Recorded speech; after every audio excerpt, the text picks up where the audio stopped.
you was talking about how you like to hear that struggle from the artist. Mm-hmm. You was talking about with Al. Yeah, I like to hear the struggle.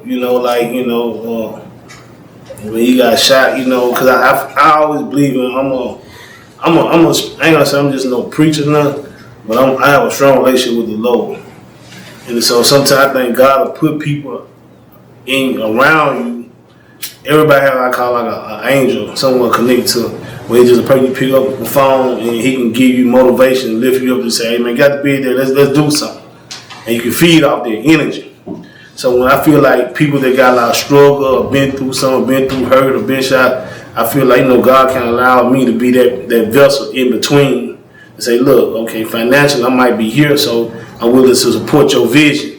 And then the whole time, I'm sitting there just trying to tell them something about life. And they want their career, but really deep down inside, I might be just sitting there really just like, hey man, I want to teach you some things about life. Outside of music, like I said, we built Seven Kings, we built it off, certain principle, and the number one main principle was love. You know what I'm saying? So, if you come over the Seven Kings side, we believe in credit. You know what I'm saying? I believe in every last one of the person that's connected to me. I want you in the high 7s and 800 credit score. I'm going to teach you about that. I don't just want you to make no money and then you don't know what to do with it. So, I got that off the muscle. I'm going to teach you about that. And most artists the ones that I've been affiliated with, the ones that I signed, the first gift, I don't give no artist no change. I give them a bow. Because they going to need that, because, entertainment world is very, very snaky. So you're going to deal with a lot of snakes, you're going to deal with a lot of, satanic devils, you're going to deal with a lot of stuff. So, in order to fight all the principalities, you need something that's supernatural. So I'm going to give them that. And, some people can receive and some people can't. So that's why I like dealing with the rejected people who've been through some struggle, so I can show them that, hey, if you follow your vision, put your heart in something with a good man above, you can really make something from it. And so, that's the main reason why I even started this company, man. I just want to be a vessel. I want to help people. That's real. Yeah. What's you talk about how you got to deal with them snaky type of people when you're dealing with music.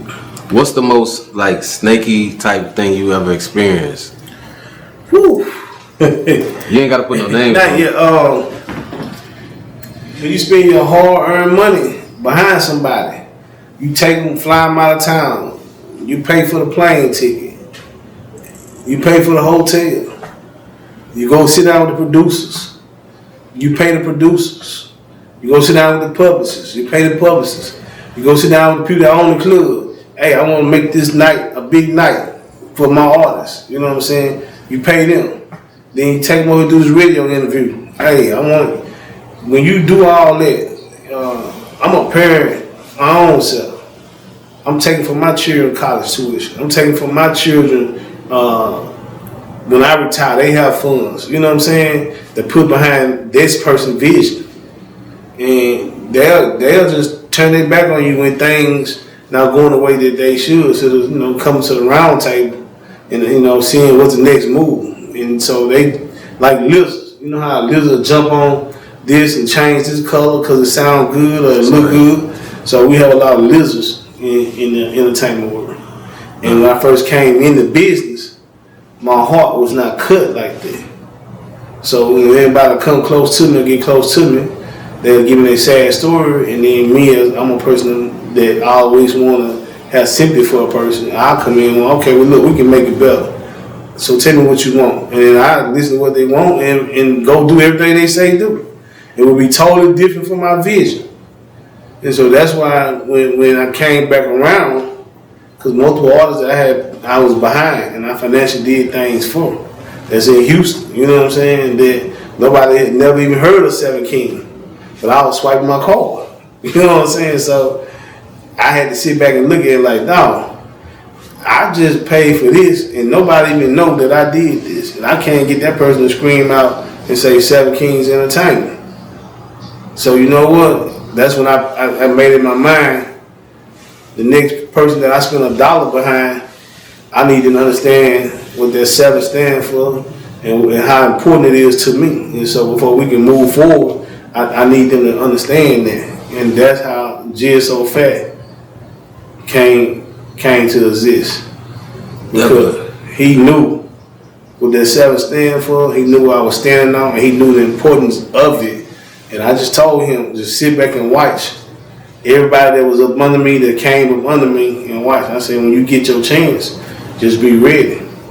And so he said for like 7, 8 months, and you know, TJ and the gang, weed, and everybody was just like, man, that little kid got something, you know, and that little boy got out of juvenile, you know, and came here, and man, and he just been loyal ever since, you know. And that's your main artist.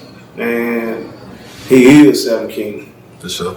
Now, before we get in deep on GSO Phat, I want to ask you, coming from when you told me you played football and you told me about your upbringing, what was the thing that led you into the music industry?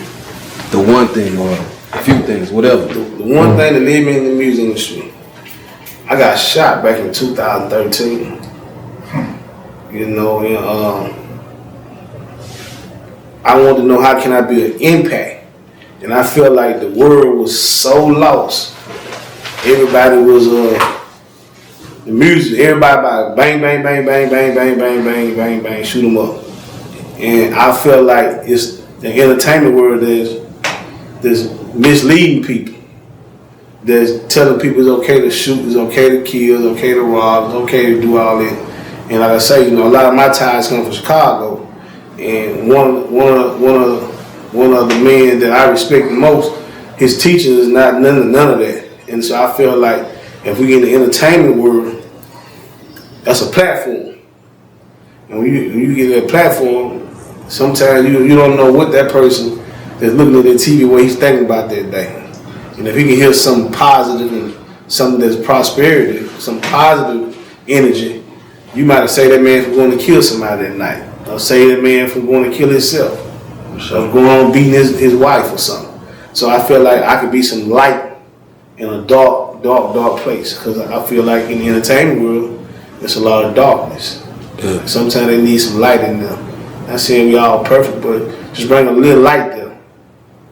No, for real. Hell yeah. So that's why I started the company. I wanted to share the light. It wasn't even about the money. So I wanted to share the light. For sure.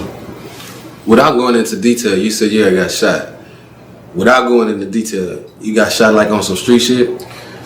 No, it wasn't on no street shit. It was some street niggas that shot me. Okay. Yeah, it wasn't on no street shit. It was just, you know, sometimes, you know, you can be a little flashy. You know what I'm saying? And you attract a different type of crowd.